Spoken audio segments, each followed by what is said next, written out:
그리스도인들이 해야 하는 걱정은 교회가 교회했네.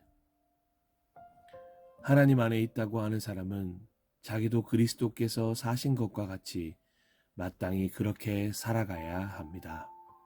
아멘. 사람이란 존재는 때로 걱정에서 걱정으로 이어지는 삶을 사는 것 같아 보입니다. 하나의 걱정거리가 해결되고 나면 다음 걱정거리를 만들어서 또다시 걱정을 시작합니다.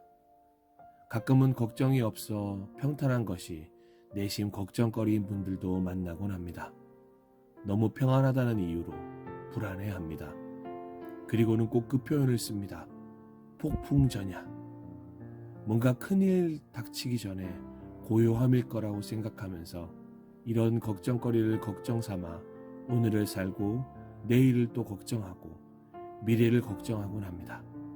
이쯤 보면 사람이란 존재는 걱정의 삶을 사는 게 맞는 것 같아 보이지 않으십니까? 실로 우리에게는 많은 걱정이 존재합니다. 가장 평범한 건강에 대한 걱정부터 부모와 자녀, 친구 등의 관계에 대한 걱정, 나라에 대한 걱정, 신종 바이러스에 대한 걱정, 사소하게는 오늘 저녁에 뭐 먹을지 메뉴에 대한 것까지 걱정하고 삽니다. 그렇다면 그리스도인들은 어떤 걱정을 하고 지내고 있을까요? 아직 그리스도인이 되지 않은 사람들과 동일한 걱정을 하고 살고 있을까요? 아니면 완전히 다른 걱정을 하며 살아가고 있을까요? 아니면 혹시 그리스도인이라면 다른 걱정을 해야 하는 것이 아닐까 걱정하시는 분들은 없으신지요? 네, 결론부터 말씀드리자면 그리스도인들은 좀 다른 걱정을 해야 합니다. 이렇게 단호할 수 있는 이유는 한 가지입니다. 예수님께서 특별한 걱정을 하셨기 때문입니다. 그렇기에 당연히 그리스도인들은 예수님이 하셨던 그 특별한 걱정에 통해서 동의하고 묵상하며 함께 걱정해야 합니다. 그렇다면 예수님은 어떤 특별한 걱정을 하셨을까요? 이 질문에 대한 답 역시 간단합니다. 예수님의 모든 특별한 걱정은 사람을 사랑하는 것이었습니다. 여기서 확실하게 해야 할 것 하나는 걱정이라는 단어조차도 예수님에게는 특별하게 사용되었다는 것입니다. 우리가 생각하고 있는 걱정의 의미로 무슨 일이 잘못될 것 같아 느끼는 불안에서 오는 걱정이 아닙니다. 예수님의 특별한 걱정은 어떻게 하면 더 사랑할 것인가, 그것에 대한 고민이었습니다. 그러니 결론적으로 그리스도인들이 해야 하는 걱정은 바로 이런 고민입니다. 어떻게 하면 한 사람이라도 더 사랑할 것인가. 시대는 점점 개인주의 쪽으로 기울어져 가고 있습니다. 어찌 보면 당연한 흐름일 수 있습니다. 제 개인적으로 생각하기에 사탄이 가장 최우선적으로 내세우고 있는 21세기의 전략이 있다면 그것은 바로 개인화일 것입니다. 무엇이든지 혼자서 가능하게 만드는 것입니다. 그렇다면 자연스럽게 그리스도인들에게는 가장 중요한 공동체에 대한 의미가 퇴색될 것이기 때문입니다. 그래서 그리스도인들이라면 바로 이 개인주의에 대한 고민이 필요합니다. 때로는 이 개인주의에 대한 연구가 필요합니다. 왜 개인주의가 이 시대를 관통하고 있는가 고민해 보아야 합니다. 그리고 깨달아야 합니다. 이러한 개인주의 시대를 만든 원인 중 하나가 바로 교회에게 있다는 것을 말입니다. 예수님이 복음서에서 만났던 수많은 개인이 결국 공동체를 이루게 되었던 이유가 무엇인지 우리는 깊게 생각해 보아야 합니다. 삭개오와 같은 인물이 우리 주변에는 많이 있습니다. 그들을 몰아내서는 안 됩니다. 차갑고 냉정해야 할 곳은 악밖에는 없습니다. 그들이 공동체로 돌아올 수 있도록 그들을 만나러 가야 합니다. 예수님을 보기 위해 나무 위로 올라가는 위험이 없도록 빈자리를 만들어주고 옆자리를 내어주고 내 자리도 내어줄 수 있어야 하는 것입니다. 개인주의의 기반을 이루는 것이 여러 가지가 있겠지만 저는 그중 가장 큰 이유가 바로 상처받기 싫음이라고 생각합니다.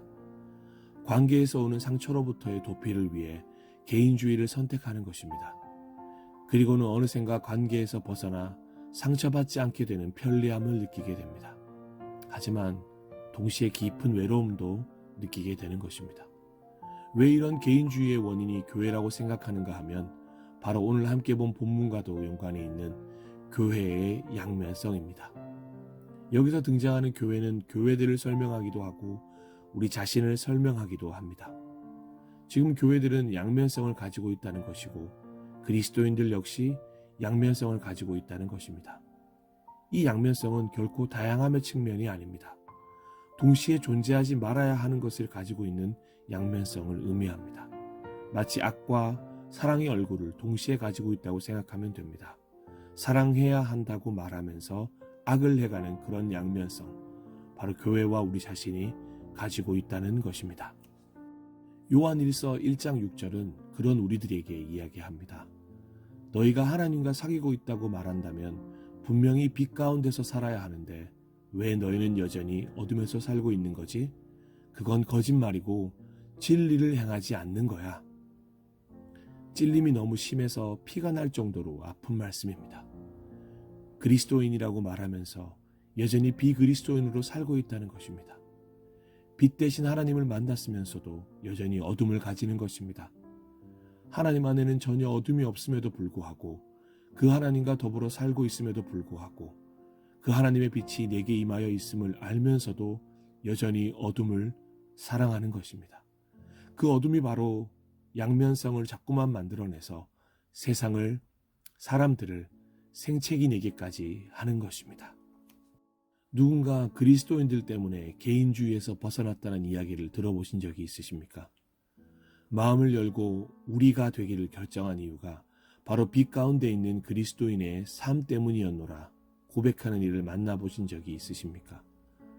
바로 당신이 그런 삶을 살고 있어서 누군가 당신을 보고 나도 당신과 같이 빛 가운데 밝은 삶을 살고 싶노라 고백하는 분이 주변에 계십니까? 아니면 당신 같은 사람 때문에 교회를 다니지 않는 거야. 도대체 당신이 어딜 봐서 그리스도인인 거야? 그리스도인이라고 별반 다르지 않네. 그리스도인이 더하면 더했지 덜하진 않더라. 이런 이야기들에 익숙한 삶을 살고 계십니까? 실로 그리스도인들은 사람과 사람을 이어주는 공동체를 만드는 귀한 다리가 되어야 합니다. 그런데 다리가 되고 통로가 되어야 할 우리가 무너져 있고 막혀 있다면 이 땅의 개인주의는 더욱 팽배해질 수밖에 없을 것이며 결국 그리스도인들조차 그 개인주의에 익숙해져 버릴 것입니다. 성경에서 구원은 결코 개인의 구원을 설명하지 않습니다. 공동체의 구원을 설명합니다. 아마도 개인 구원이었다면 예수님은 이미 오셨을 것입니다. 이미 재림하셔서 모든 역사의 종지부를 찍으셨을 것입니다. 그런데 아직 안 오셨습니다. 한 영혼이라도 더 기다리시며 모든 공동체의 구원을 기대하고 계십니다. 바로 그 사역을 위해 부르심을 받은 그리스도인들을 그래서 기대하시는 것입니다. 나만 구원받으면 끝이 아니라 함께 구원받을 수 있도록 다리가 되어주고 통로가 되어주는 그리스도인들이 바로 예수님을 따라가는 사람들입니다. 간절히 소망하기는 내가 구원받았으니 그걸로 됐다고 이야기하지 마십시오. 그것은 잘못된 신앙입니다. 그 생각은 성경을 기초로 하고 있지 않습니다. 요나처럼 싫어도 순종해야 하는 이유가 있다면 그것은 바로 사람에 대한 사랑 때문입니다. 결코 그것만큼은 우리가 놓치지 말아야 합니다. 진심으로 그 개인을 사랑할 때 그 개인이 공동체로 나아올 수 있는 길을 열어줄 수 있는 것입니다. 오늘도 우리 그리스도인들은 걱정해야 합니다. 빛 가운데 거하는 자처럼 살고 있는가? 혹시나 어둠 속에 거하면서 거짓말하거나 진리를 행하지 않는 것은 아닐까? 진짜 하나님과 사귀고 있는가? 이런 고민들 끝에서 만나게 되는 구절이 바로 요한일서 1장 7절입니다. 그러나 하나님께서 빛 가운데 계신 것과 같이 우리가 빛 가운데 살아가면 우리는 서로 사귐을 가지게 되고 하나님의 아들 예수의 피가 우리를 모든 죄에서 깨끗하게 해주십니다. 아멘. 우리가 빛 가운데 살기 시작하면 그때부터 우리는 서로 사귐을 가지게 된다는 것입니다. 모든 죄에서 사함받아 자유인이 되는 것입니다. 이 구절에서 서로 사귐을 가지게 된다는 것에 주목해 주시기 바랍니다.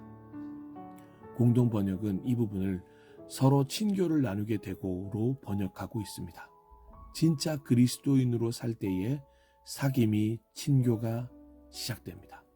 바로 사랑이 시작되는 것입니다. 고린도전서 13장에 기록된 한 구절 한 구절 주옥 같은 모든 사랑에 대한 말씀들이 현실이 되는 것입니다. We have fellowship with one another. 드디어 다리가 되는 것입니다. 통로가 되는 것입니다. 네, 그렇습니다. 세상은 각박해질 대로 각박해져서 더 이상 각박해질 수 없을 때까지 갈 것입니다. 개인주의가 더욱 강화될 것입니다. 서로에게 아무런 관심이 없는 그런 나 중심의 세상이 도래할 것입니다. 그런데 이것을 막을 수 있는 유일한 방법이 있습니다.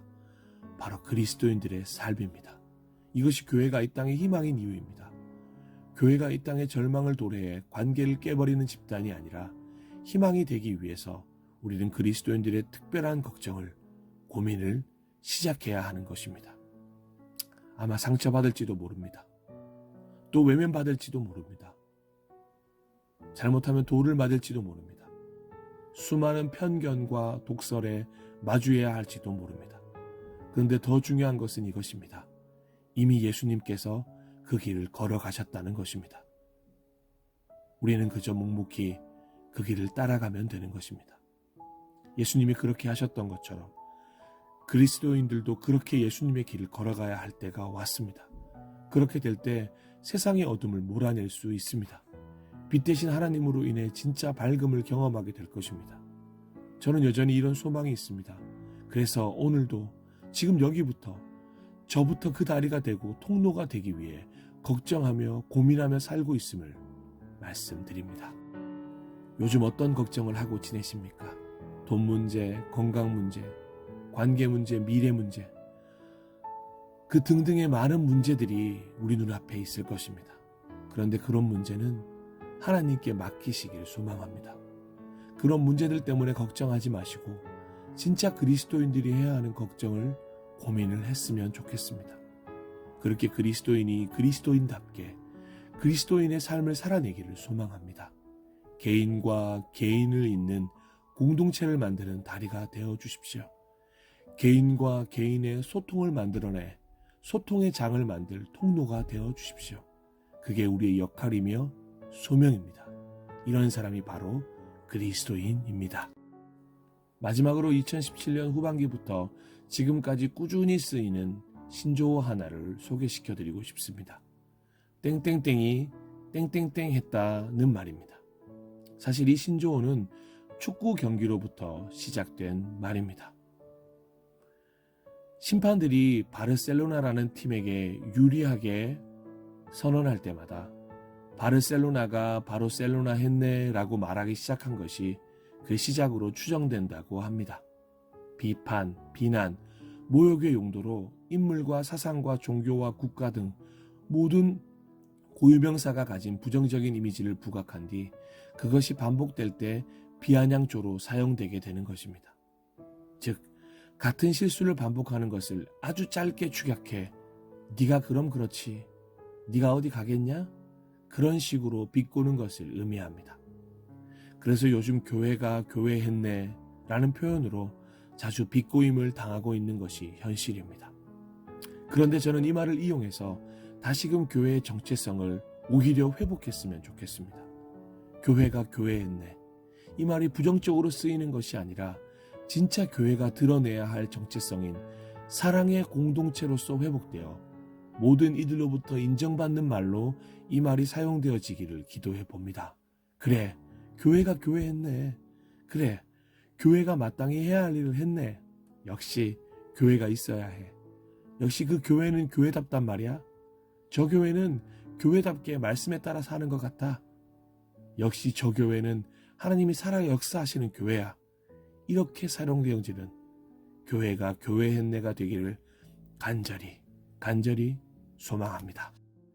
알고 계시겠지만 그 시작은 언제나 이 말을 하고 있는 저로부터, 그리고 이 이야기를 듣고 있는 당신으로부터 시작됩니다. 그래서 미리 감사 인사와 축복의 인사를 드립니다. 이 땅에 희망이 되어주셔서 감사드립니다. 당신은 빛의 사람입니다. 당신을 통해 메마른 땅에 꽃이 피고 나무가 자라나고 열매 맺는 귀한 일이 일어나기를 간절히 소망합니다. because of you, 다시 세상이 빛으로 가득 찰 것을 믿습니다.